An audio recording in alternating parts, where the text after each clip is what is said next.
தமிழகத்தின் பல்வேறு பகுதிகளில் போதைப்பொருள் தடுப்பு குறித்து மாணவர்கள் விழிப்புணர்வு பேரணியில் ஈடுபட்டனர். உலக இரும்பு மனிதன் போட்டியில் கலந்து கொண்டு வெள்ளிப் பதக்கம் வென்ற கண்ணன் கன்னியாகுமரி மாவட்டம் அரசு மேல்நிலைப் பள்ளியில் நடைபெற்ற போதைப்பொருள் தடுப்பு குறித்த விழிப்புணர்வு நிகழ்ச்சியில் கலந்து கொண்டார். அப்பொழுது யோக் வாக் மற்றும் பாமஸ் வாக் உபகரணங்களை பயன்படுத்தி 4 மாணவர்களை சுமந்து கொண்டு விழிப்புணர்வை ஏற்படுத்தினார்.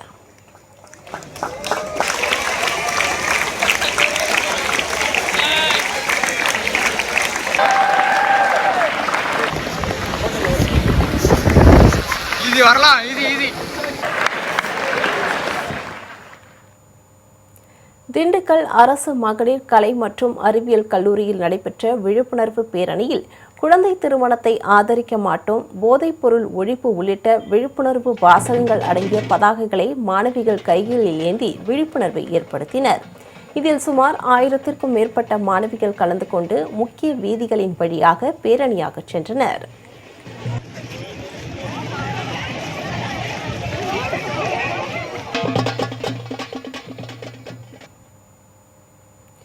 தருமபுரி அரசு மருத்துவக் கல்லூரியில் போதைப்பொருள் ஒழிப்பு குறித்து விழிப்புணர்வு பேரணி நடைபெற்றது. இந்த பேரணியில் அரசு மருத்துவக் கல்லூரி மருத்துவர்கள், பேராசிரியர்கள், காவல்துறை அதிகாரிகள் மற்றும் மாணவர்கள் கலந்து கொண்டனர்.